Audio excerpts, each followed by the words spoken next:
Hi everyone, I'm Erik Nordlander, General Partner here at GV. I'm very excited to be joined today by Aayush Shah, co-founder and CTO of Blacksmith. I'm excited to announce that GV has led the Series A for Blacksmith. So maybe just to kick things off, in the simplest terms, what is Blacksmith?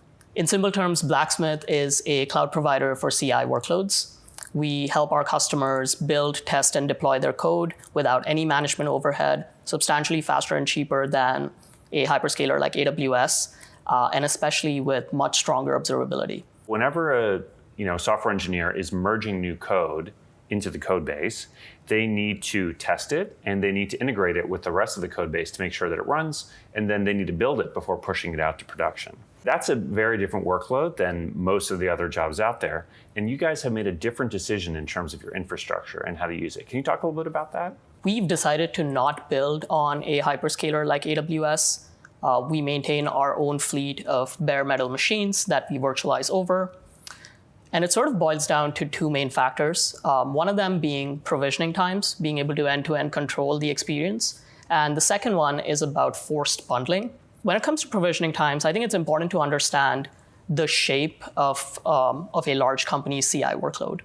Typically, a company that has 100,000 unit tests will have dozens, if not hundreds, of shards that the tests are split between. Each of these shards might require a fairly beefy VM to be able to run all of those tests. Let's say each of your shards requires 16 cores. That means every time a developer pushes code, you need almost 2,000 vCPUs in an instant. This sort of provisioning within hyperscaler like AWS is extremely challenging. And what that translates to is developers are left waiting for minutes before their tests even begin running. When it comes to forced bundling, it's also important to understand that CI workloads tend to be fairly I/O bound, which is something that I hadn't realized until right before we started working on Blacksmith. Turns out that hyperscalers like AWS tacitly nudge you into using network-attached storage, things like EBS volumes. This means that you're forced to make a trade-off in favor of durability, but against performance, which is kind of the opposite trade-off you want to make for CI. For CI, you kind of just want the fastest raw hardware you can get your hands on. This does come with downsides. For instance, there's less of a rich ecosystem of tools we can build on, things like out-of-the-box EKS Kubernetes clusters that you can get on a hyperscaler. However, so far, we feel like the trade-off has been worth it. You're using gaming CPUs, which is a little bit unusual. Can you tell me a little bit more about that decision? Yeah, it's funny how they end up just being the best tool for this specific job. Some context here is that most desktop applications, including video games, end up being very single-threaded. Imagine the main game loop in a game engine that drives all the business logic of a video game. That ends up being the main bottleneck in most of these applications. Coincidentally, it turns out that a lot of popular runtimes today, like Node.js or Python, the entire TypeScript ecosystem, they're all single-threaded as well. This means for CI especially, where most of your tests are single-threaded, a lot of build and compilation units end up being single-threaded as well. CI tends to be very sensitive to single-core performance. Mm-hmm.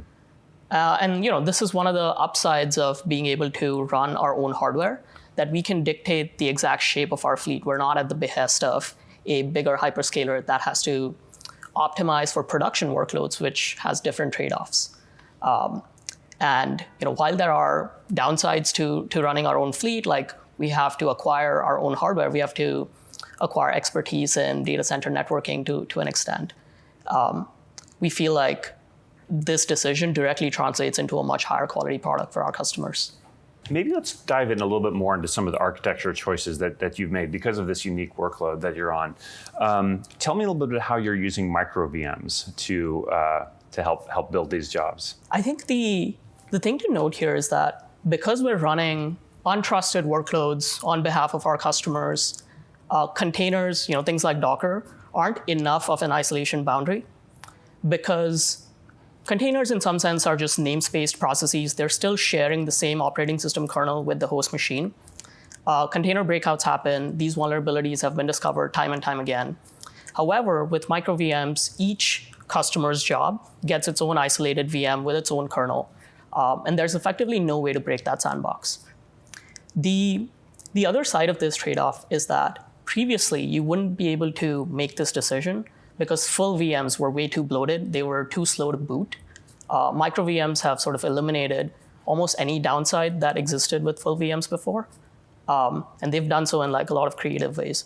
So I think going forward for workloads like CI, these bursty workloads, it just makes sense to build on MicroVMs if your architecture supports it. So one other exciting thing about Blacksmith is, even though we're leading the Series A, this isn't our first investment with Blacksmith. We actually led the seed a few years ago. And I remember when we made that investment, you were running a few 100,000 jobs a day. And today, that scaled up to the many millions. Can you tell me a little bit about what that journey has been like in terms of building up to that scale and any of the sort of twists and turns along the way? Yeah, so it's been a wild ride since the first time we spoke.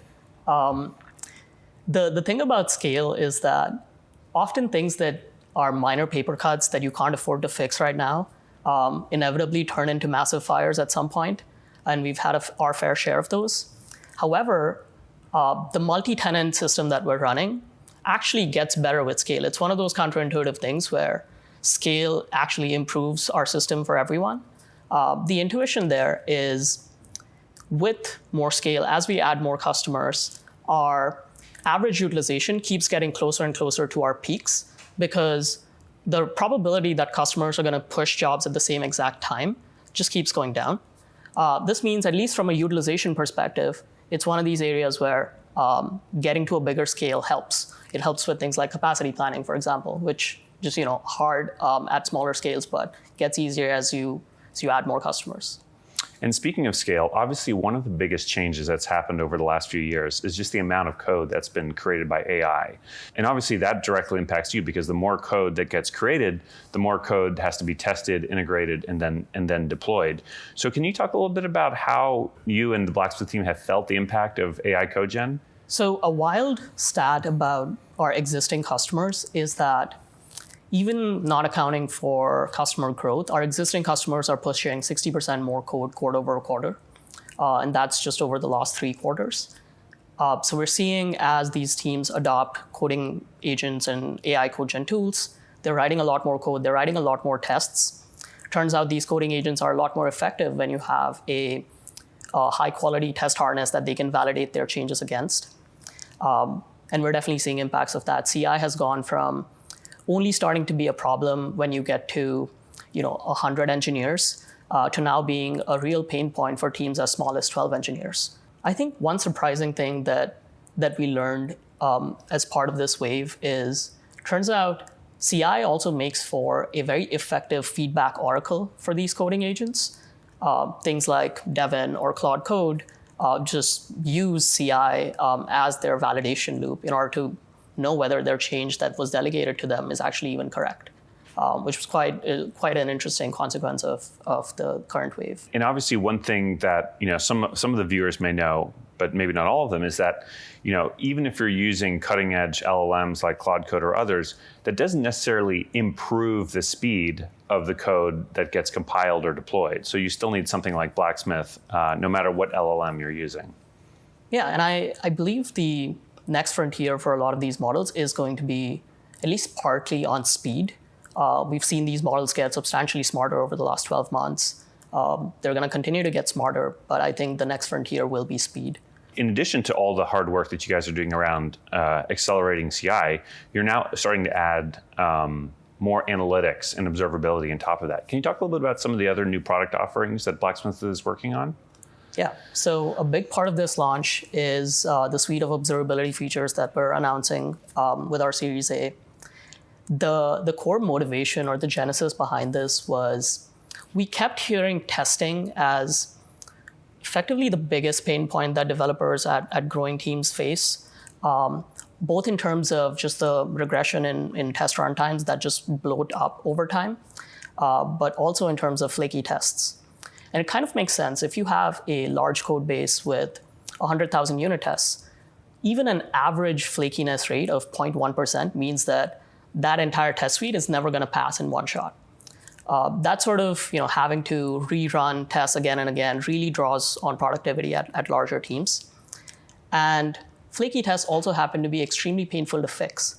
So it's sort of a problem that's expensive to fix, but even more expensive to not fix and let grow. And we felt like, given where Blacksmith was in our customer stack, given the observability that we can provide out of the box without any setup, it felt like it was the right thing for the company to push on. And again, it's one of these cases where even though these LLMs can write a lot of tests, you still need a lot of safety around it to make sure that these tests are actually not flaky, and that they accelerate your team as opposed to slow them down. Maybe looking forward, like what are some of the other big milestones or product areas you're going to be working on over the next year or so? So when we started this purely out of a desire to build a specialized cloud platform for CI. But over the last year, it's become clear that the role of CI itself is going to evolve, and it's going to change quite a bit. What I'm referring to is just the current LLM coding agent wave. A wild stat is that I think week over week, we see a factor increase in the amount of PRs that are generated by coding agents. I'm expecting that to continue, and there's a lot more coming from Blacksmith on that front. Exciting. And maybe most importantly, if somebody wants to get started with Blacksmith, like how easy is it for someone to adopt your product? So you just install our GitHub app into your org. You change one line of code, and that job is now running on Blacksmith. And it's as simple as that. We help companies migrate massive repos to us within a few clicks. That's amazing. Just changing one line of code. Incredible.